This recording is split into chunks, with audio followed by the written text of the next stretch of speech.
شمایی که دارین این ویدیو رو میبینین احتمالاً مثل ما دوست دارید توی تعیین سرنوشت خودتون شریک باشید. ما فکر کردیم و یه راه حل پیدا کردیم. حالا ما یه طرح داریم. فقط کافیه هر کدوم یک قدم برداریم. اونم یه قدم کوچیک. میپرسی چه قدمی؟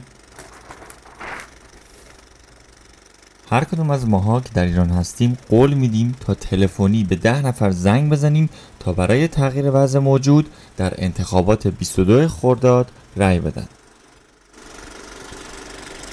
اونایمون که تو ایران نیستیم هم قول میدیم که برای تشویق کسایی که این زحمت‌ها رو میکشن یک هدیه در حد وسعمون بگیریم که بچه‌هایی که توی ایران بهش دسترسی ندارن. این هدیه میتونه یه دومین باشه، یه سرویس هاستینگ، یه کتاب یا CD یا هر چیز دیگه. با این کار میتونی یه قدم برداری در راهی که باور داری. با این کار داری به همه لطف میکنی. اول از همه به خودت.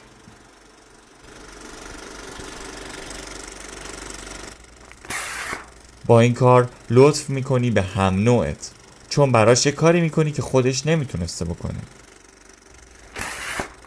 با این کار لطف میکنیم به ایران. لطف هم که نه، وظیفمون رو انجام میدیم. چون اگر ما یه وظیفه مشترک داشته باشیم اون تعیین سرنوشت ایرانه. اگه با ما موافقین لطفاً به سایت ما برین و با وارد کردن ایمیلتون شما هم قول بدین که این کار رو بکنین. لطفاً .org هم قول میده که هدیه بچهای ایران رو به دستشون برسونه.